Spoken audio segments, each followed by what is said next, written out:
The day Earth officially joined the galactic community started with blue skies and ended with closed doors. It was June 15, 2157, and humanity had just successfully tested its first faster-than-light drive 3 months earlier. The response came much sooner than anyone expected. 7 sleek vessels appeared at the edge of Earth's solar system. They moved with grace that made Earth's best ships look clumsy in comparison. After a tense 48 hours of careful communication, humanity learned they were representatives of something called the Galactic Confederation, a union of 27 advanced species. "This is a historic day for Earth," said Commander John Miller as he straightened his dress uniform. He stood at the center of the newly built International Space Diplomatic Center in Geneva.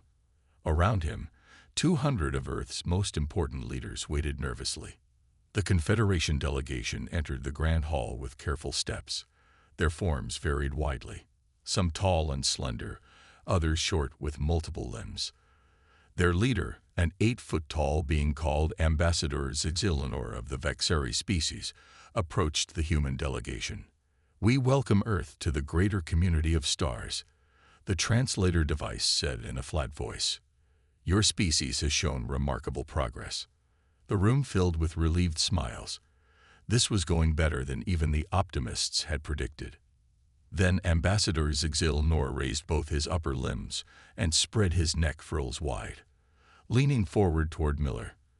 The alien's translator continued speaking pleasant diplomatic words, but every human security officer in the room recognized the posture from their briefings. In Vexeri culture, it was simply a formal greeting. In almost every Earth culture, it was a threatening stance. Miller's hand moved toward his ceremonial sidearm out of instinct. "Step back from me," he said firmly. The alien paused, confused.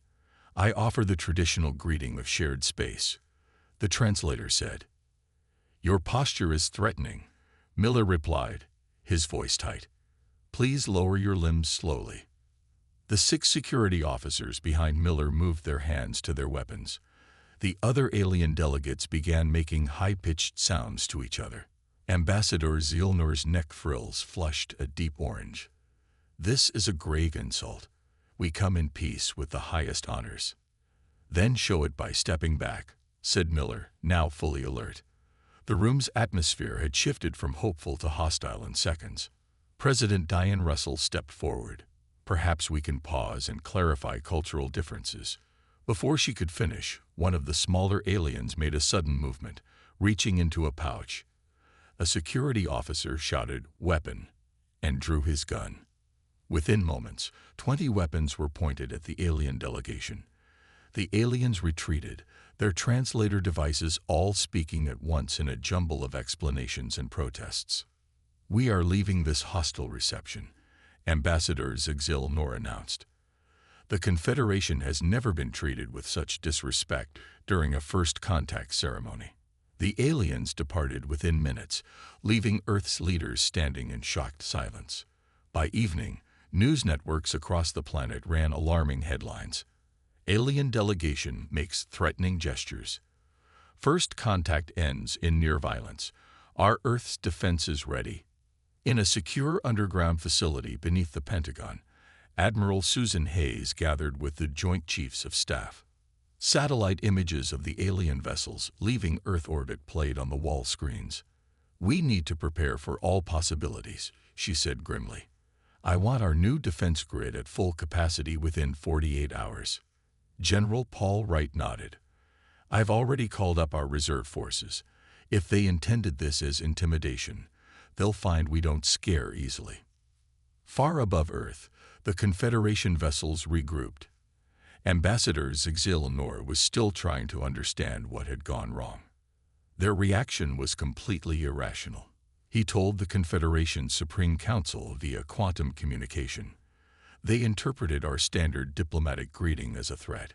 High Chancellor Erlon's image flickered on the screen. Perhaps we should have studied their body language more carefully. These humans seem unusually sensitive. "What shall we do now?" asked the ambassador. "Continue with standard protocol," said the High Chancellor. "Send a science vessel to collect more data. Surely they'll be more reasonable once the initial shock passes. Neither side realized they had just taken the first steps toward a conflict that would change the galaxy forever. 3 weeks passed after the failed welcome ceremony.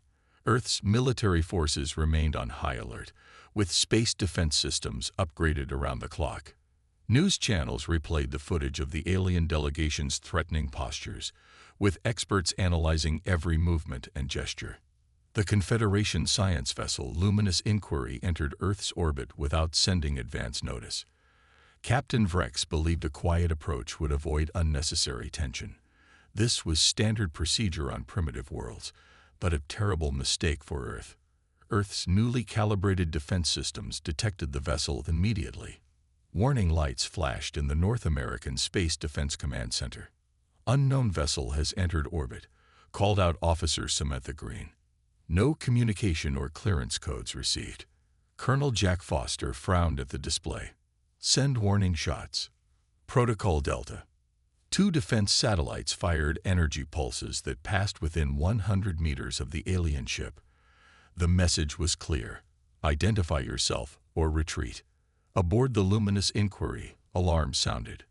The crew had studied human languages, but not their military protocols. Captain Vrex made a quick decision based on standard Confederation procedures. Raise defensive shields, he ordered. Send peaceful identification on all frequencies. The ship's shields shimmered to life, creating a bubble of energy around the vessel. The action was purely defensive, meant to protect the ship while they established communication. Earth's defense systems registered the shield activation as weapon preparation. Automated defense protocols kicked in before humans could intervene. Hostile action detected, announced the system AI. Countermeasures deploying. Wait, shouted Colonel Foster, but it was too late. 12 orbital defense platforms fired simultaneously. The alien vessel's shields collapsed under the barrage. Emergency systems failed. The ship listed in orbit, leaking atmosphere and debris. Cease fire, Foster yelled. Get me emergency channels to that vessel. The damage was done. The Luminous Inquiry had lost power to most systems. 7 crew members were dead. Captain Vrex sent a distress call to the nearest Confederation outpost before the communication systems failed completely. President Russell called an emergency meeting of the United Nations Security Council. The mood was grim as military leaders presented their reports. Our systems acted according to protocols, explained Admiral Hayes. The alien vessel activated energy fields consistent with weapon systems. They were shields, said Dr. Greg Monroe, head of stenobiology, likely defensive in nature.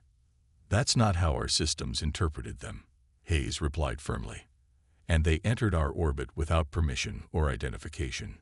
The Galactic Confederation's Supreme Council convened an emergency session upon receiving Captain Vrex's distress call. The massive circular chamber on their capital world filled with representatives from all 27 member species. High Chancellor Erlon addressed the assembly, his usually calm voice tight with anger. The humans have committed an act of war.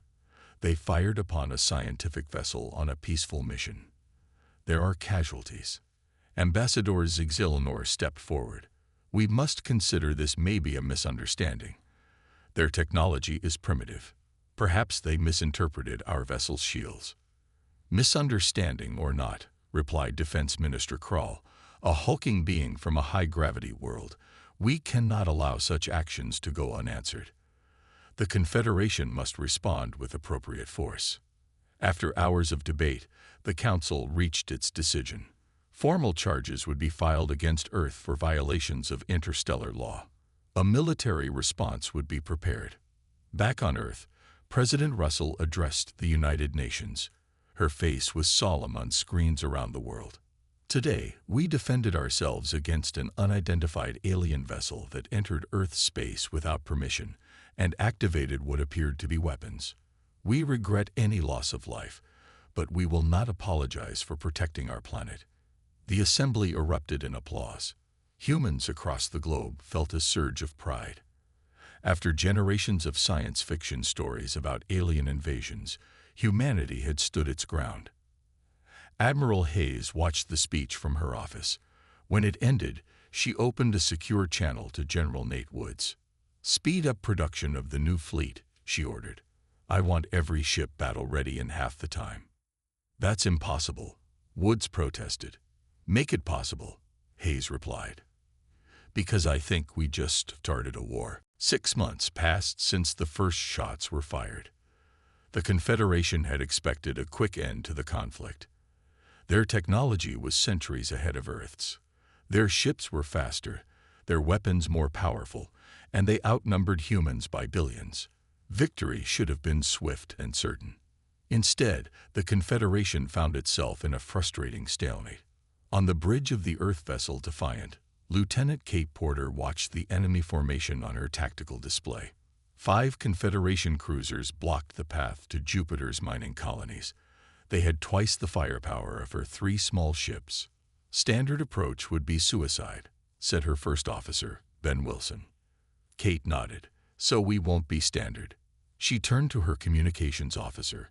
"Send the signal to begin Operation Scattered Stones." 200 small drones launched from hidden positions in Jupiter's rings. They were simple machines, little more than engines and basic transmitters, but they all broadcast signals matching Earth warships. The Confederation ships detected what appeared to be a massive fleet approaching from multiple directions. They split their formation to defend against the Phantom ships. "Now," ordered Kate. Her 3 vessels accelerated to full speed, passing through the gap in the enemy line. They fired precise shots at the Confederation ships' propulsion systems before disappearing into Jupiter's thick atmosphere, where sensors couldn't track them. The entire operation took less than 5 minutes. The blockade was broken. Supply ships could now reach the mining colonies, and the Confederation had lost 5 more ships. In Confederation space, the Supreme Council reviewed the latest battle reports with growing concern. "How is this possible?" demanded Defense Minister Krall. "They are using stolen mining equipment and outdated weapons. We have lost 23 ships in the past month alone." Ambassador Zigzilnor studied the holographic battle replays. "Their tactics are unpredictable. They never do what strategic logic dictates they should." High Chancellor Erlon rubbed his temple ridges in frustration. "Perhaps because they don't know what they're supposed to do. They have no experience with interstellar warfare. That makes them more dangerous, not less," said Krall. "They try things our commanders would never consider. Sometimes they fail spectacularly. But when they succeed—" On Earth, in a repurposed video game studio in Seattle, Dr. Alan Wright watched his team work. 50 of Earth's best game designers and programmers sat at terminals, running battle simulations. "Try Variation 17 again," he called out. "But this time, adjust for their faster response time." The large screen showed a simulated space battle.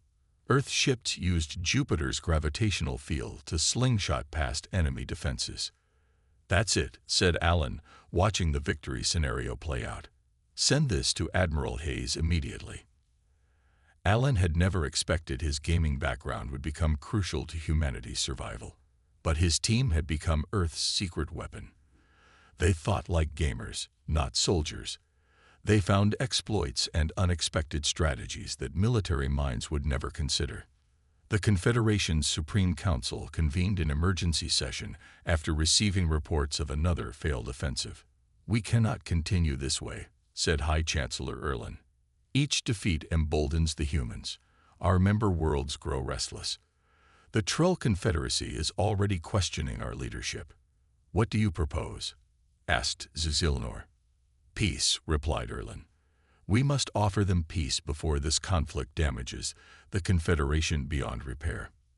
Defense Minister Krall slammed his massive fist on the table. "Peace, with primitives who attacked our vessels. This is unprecedented." "As is their resistance," said Erlin calmly.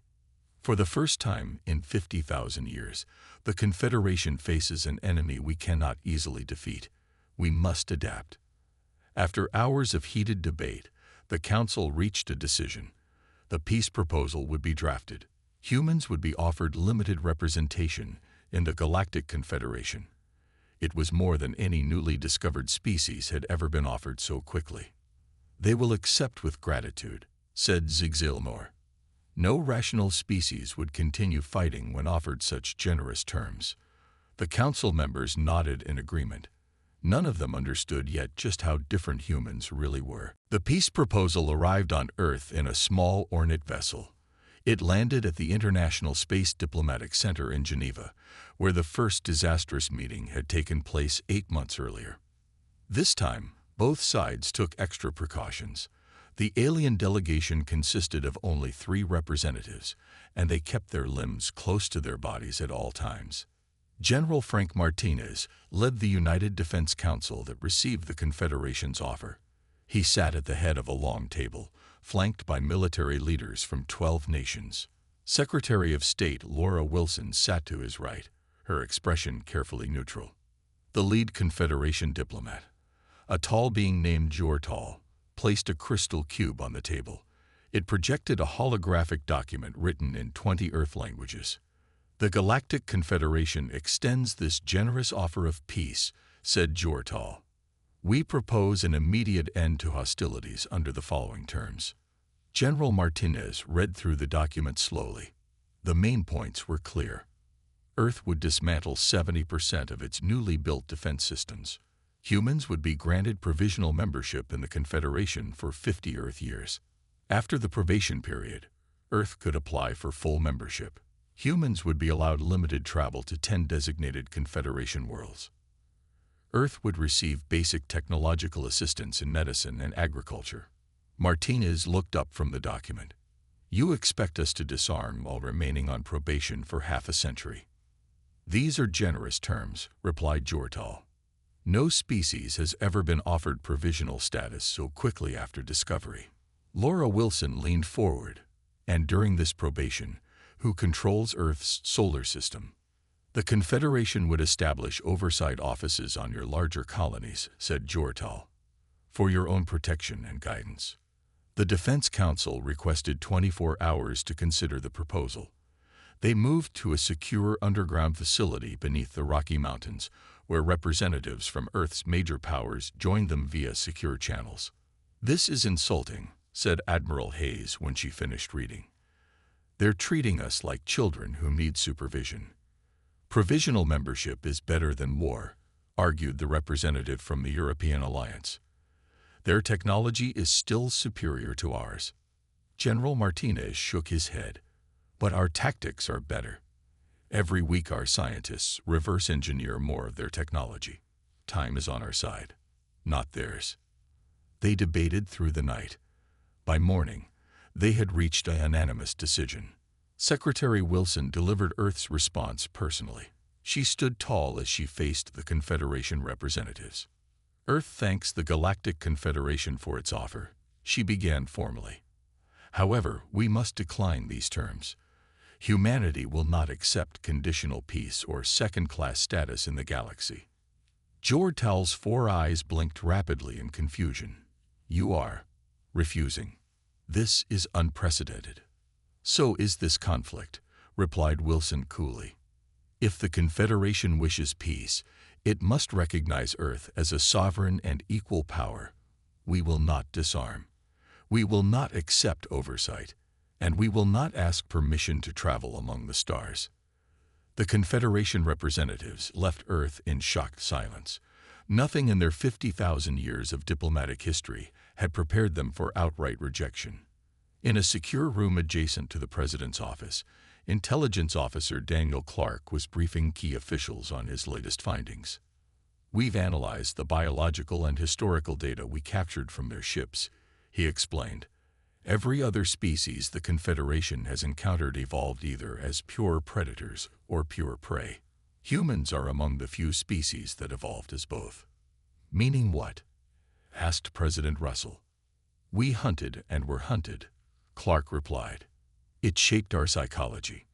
When threatened, sometimes we run, sometimes we hide, and sometimes," he smiled slightly, "we fight back with everything we have.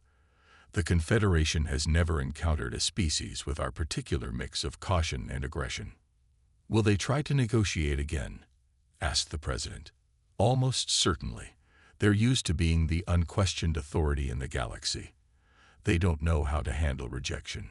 Then they'd better learn fast, said President Russell, because we're just getting started. Across the solar system, Earth ships continued to harass Confederation forces, using hit-and-run tactics that left the aliens frustrated and confused. The war that was supposed to end with humanity's quick surrender showed no signs of stopping. The war entered its 10th month. Confederation forces attempted to establish control points throughout the solar system. They built bases on Mars, several moons of Jupiter, and in the asteroid belt. Their plan was to slowly tighten their grip around Earth, cutting off resource lines until humans were forced to surrender. It was a sound strategy that had worked dozens of times against other species, but it failed to account for Captain Steve Morgan and his unorthodox fleet. Morgan's ships weren't military vessels at all. They were mining ships, cargo haulers, and civilian transports, all modified with makeshift weapons and armor. His crews were miners and engineers, not soldiers, and that was their greatest strength. They're expecting military tactics, Morgan told his crews before their mission. We don't know military tactics. We know how to drill asteroids and move cargo through tight spaces. So that's what we'll do. Morgan's fleet scattered throughout the asteroid belt, using mining equipment to create tunnels through the larger rocks. When Confederation patrols passed by, Morgan's ships would emerge from hiding, attack quickly, and disappear back into the asteroid tunnels before the aliens could respond. The Confederation commanders were baffled. Their sensors couldn't penetrate the mineral-rich asteroids. Their ships weren't agile enough to follow the human vessels through the narrow tunnels. They were losing patrol ships daily to an enemy they rarely even saw. Meanwhile, on Earth's moon base, engineer Michelle Gregory led a team that had been studying captured Confederation technology. Their sensors rely on detecting energy signatures, she explained to Admiral Hayes during a secure briefing. So we've developed these. She held up a small metal sphere about the size of a baseball. We call them stealth buoys. They don't just hide our ship's signatures. They absorb them completely. How many can you make? Asked Hayes. We've already started production. 500 will be ready by next week. Hayes smiled for the first time in months. Deploy them along all our major shipping routes. Let's see how the Confederation likes fighting an invisible enemy. The Confederation's Supreme Council was in crisis. Reports from the Sol system showed mounting losses with minimal gains. How can they adapt so quickly? Demanded Defense Minister Krull. They're developing countermeasures to our technology in weeks, not the years or decades it should take. Their psychological profile suggests high creativity under pressure, said Zigzilnor. And they appear to share information across their entire species instantly, with no regard for proprietary knowledge. High Chancellor Erlon paced the chamber floor. We need to end this conflict before more member worlds begin to question our authority. Prepare a second peace proposal, more generous than the first. After days of debate, the new terms were drafted. Earth would be offered full membership in the Confederation, not just provisional status. Humans would receive a seat on the Technology Exchange Council. Earth could maintain its defense systems within its own solar system.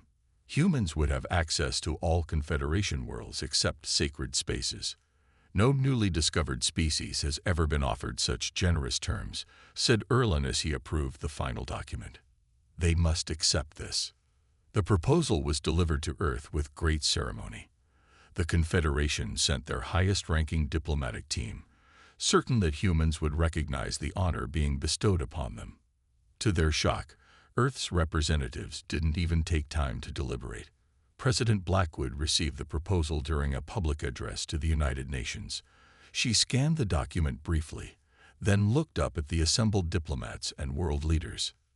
The Confederation offers us membership and a seat at their table, she announced, but they still fail to understand. We are not seeking admission to their club. We demand recognition of our full sovereignty and our right to expand among the stars on our own terms, not theirs. The Confederation diplomats were stunned into silence. In the history of their civilization, no species had ever rejected two peace offers, especially one so generous. They didn't understand that to humans, any peace that limited their freedom was no peace at all. As the diplomats returned to their ship, one whispered to another, "What more could they possibly want?" They were about to find out. After the second rejection, the Confederation turned to its experts. They needed to understand why humans refused what any rational species would consider extremely generous offers. A special team of xenopsychologists was assembled. They studied every available piece of human literature, music, art, and history. They analyzed battle tactics, diplomatic exchanges, and intercepted communications. After weeks of intensive study, they presented their findings to the Supreme Council. Humans value something they call freedom above almost everything else, explained Trelvix, the lead xenopsychologist. Their entire history is filled with conflicts where smaller forces fought against larger ones, often at terrible cost, simply to maintain independence. But we offered them membership, not subjugation, protested High Chancellor Erlen. To humans, any arrangement where they must follow rules they did not help create is seen as subjugation, replied Trelvix. They prefer risk and hardship with freedom over safety and prosperity with constraints. Meanwhile, on Earth, Dr. Lisa Peterson, the leading expert in diplomatic psychology, published a paper titled The Freedom Imperative. It quickly became required reading for all military and government officials. The Confederation's peace offers reveal their fundamental misunderstanding of human psychology, she wrote. They believe offering us membership in their structure is generous. They cannot comprehend that we have no desire to join a system we did not help build and cannot fully influence. Humans did not evolve to join existing power structures. We evolved to create our own. The paper reached President Blackwood's desk along with reports of a new development. Human scientists had created a new terraforming process. They were already applying it to Venus, beginning the long process of making the planet habitable. They'll see this as provocative, warned Secretary Wilson, expanding our presence while at war. Good, replied Blackwood. They need to understand we won't be contained. In Confederation space, the Supreme Council received news of the terraforming project with alarm. Their technological progress continues to accelerate, reported Zuzillamore. At this rate, they will match our capabilities in decades, not centuries, as we initially estimated. Defense Minister Krell, once the strongest voice for military action, now looked tired. We have lost over 300 ships, and we control less of their system now than when we started this conflict. My commanders report that human tactics are becoming more effective each week as they learn from each engagement. High Chancellor Erlen nodded gravely. We must offer a third proposal, one so generous that no species could possibly refuse. After intense debate, the Council approved terms that would have been unthinkable a year earlier. Earth would be granted autonomous status within the Confederation framework. Humans would have complete control over their solar system with no oversight. Earth would receive full access to all Confederation technological archives. Humans would be allowed to establish colonies on unclaimed worlds without restriction. These terms are unprecedented, said Erlen. We have never offered such autonomy to any species, let alone one so recently discovered. The proposal was delivered to Earth with great ceremony. This time, the United Earth government took 3 full days to consider it. The delay gave the Confederation hope that humans were finally ready to accept peace. When the human delegates finally responded, they did not simply reject the proposal. Instead, they presented their own counterproposal. Secretary Wilson delivered it personally to the waiting Confederation representatives. Earth proposes the following terms, she stated calmly. The Galactic Confederation will recognize humanity as an equal galactic power with no restrictions on our development or expansion. We will establish diplomatic relations as sovereign equals, not as member and organization. We will share technological breakthroughs on a reciprocal basis, with neither side having authority over the other. The Confederation diplomats stared in disbelief. This wasn't a request to join their carefully structured galactic order. It was a demand to rewrite it entirely. "This is impossible," stammered the lead diplomat. "The Confederation has existed for 50,000 years. We cannot restructure our entire system for one species." "Then the conflict continues," replied Wilson simply. "And we will continue to grow stronger." The human counterproposal sent shockwaves through the Confederation. For the first time in thousands of years, the Supreme Council chamber erupted into shouting and chaos. The carefully maintained order of their civilization seemed to be crumbling before their eyes. "This is outrageous," shouted a representative from the Vexari homeworld. "One primitive species cannot dictate terms to the entire galactic community." "And yet they are," replied Ambassador Zigil Nor calmly. "The question is not whether their demands are reasonable by our standards, but whether we can afford to continue this conflict." The debate raged for days. Reports continued to arrive from the Sol system, each worse than the last. Human ships had destroyed 2 more Confederation bases. Their terraforming of Venus was proceeding faster than predicted.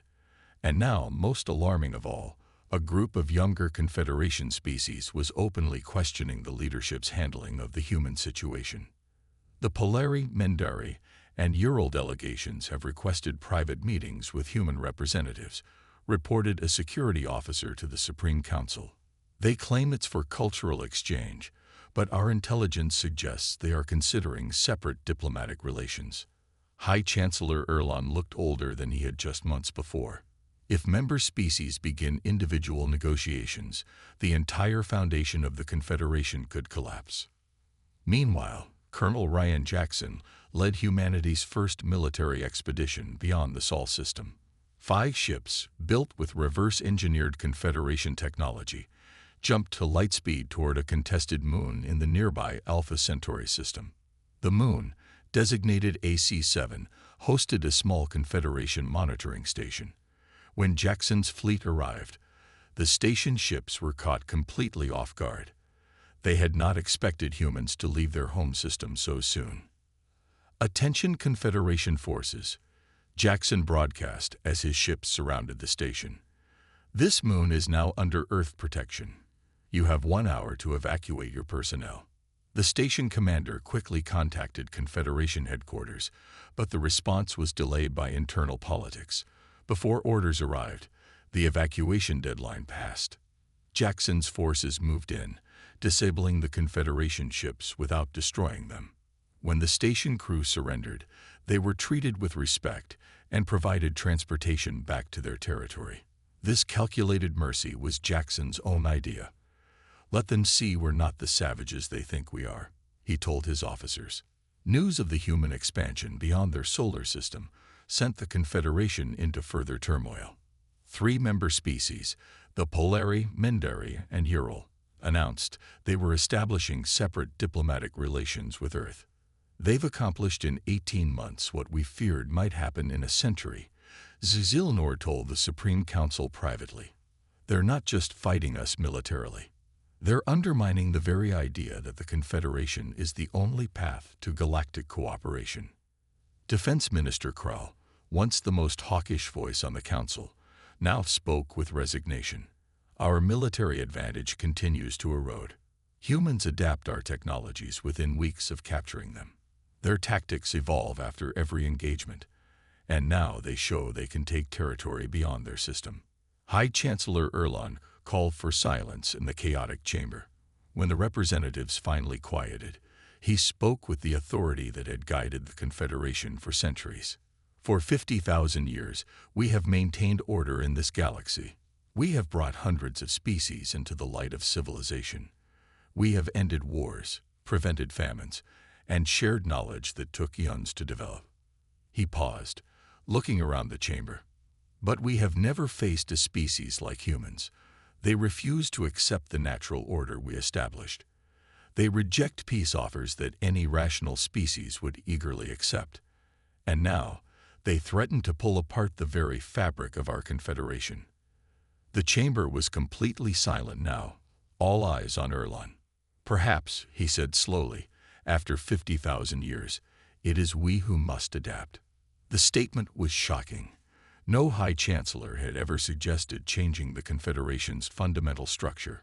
But as the representatives looked at each other, many began to nod slowly. The humans had forced them to consider the unthinkable. The galaxy was about to change forever. 2 years after the disastrous first contact, the Galactic Confederation called an emergency assembly. Representatives from all 27 member species gathered in the ancient Grand Chamber on the Confederation capital world. For the first time in 40,000 years, the Confederation would vote on fundamentally changing its approach to galactic governance. High Chancellor Erlon addressed the packed chamber. "We stand at a crossroads. For millennia, we have guided younger species into our established order. We have been the unquestioned authority in this galaxy. But humans have shown us that perhaps our approach is not the only valid path forward." Ambassador Zigelnor, who had been the first to meet humans on that fateful day 2 years ago, presented the new proposal. "We call it the Soul Accords. It represents a new framework for galactic relations, one where species may maintain complete sovereignty while still participating in mutual cooperation." The chamber erupted with questions and protests. Many older species feared losing their privileged positions. Younger members saw opportunity in the new arrangement. The debate lasted 3 full days. On Earth, President Blackwood and her advisors watched the proceedings through captured Confederation communications. The outcome would determine whether peace was finally possible or if the war would continue. "Do you think they'll really change?" asked Secretary Wilson. 50,000 years of doing things their way is hard to overcome." "They have no choice," replied Admiral Hayes. "We've proven we won't be conquered or controlled. And we've shown other species that there's an alternative to submitting to Confederation authority." On the 3rd day of debate, the Confederation reached its decision. By a narrow margin, they approved the Soul Accords. The galaxy would never be the same. A formal signing ceremony was arranged on a neutral moon halfway between Earth and Confederation space. The location was symbolic. Neither side would have home field advantage. Admiral Hayes represented Earth's military, while High Chancellor Erlon represented the Confederation. They met in a simple dome structure with a table made of stone from both Earth and the Confederation homeworld. 2 years ago, we mistook your defensive posture for aggression," said Erlon, addressing the historical misunderstanding directly. "Today, we recognize that our ways are not the only ways." Admiral Hayes nodded. "And we recognize that cooperation can be as valuable as independence, so long as it is freely chosen." The Soul Accords contained terms that would have been unimaginable at the start of the conflict. Earth was recognized as a sovereign power with equal standing to the Confederation itself. No restrictions were placed on human expansion or development. In return, humans agreed to share their unique innovative approaches with other species. The rigid hierarchy of the Confederation would be replaced by a new organization called the Interstellar Cooperative, founded on principles of sovereign equality. As the news spread across Earth, celebrations broke out in cities worldwide.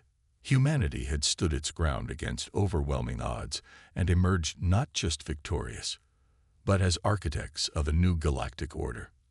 President Blackwood addressed the United Nations one final time before the end of her term. Her words were broadcast to every human settlement, from Earth to the new colonies on Mars, Venus, and beyond. "Through our refusal to compromise our essential nature, we have not only secured our place among the stars, but helped reshape the galaxy itself. History will remember this not as a war we won, but as the moment when the galaxy learned that true cooperation cannot be imposed. It must be built on mutual respect." In the coming decades, humanity spread throughout nearby star systems. The principles of the Soul Accords guided the formation of the new Interstellar Cooperative. Species that had been subservient members of the Confederation found their voices in the new arrangement. The irony was not lost on historians. Humanity's stubborn refusal of peace on any terms but their own had, in the end, created a more just and balanced peace for all galactic species, not through conquest, but through an unshakable belief in their right to self-determination. Humans had changed the course of galactic history forever.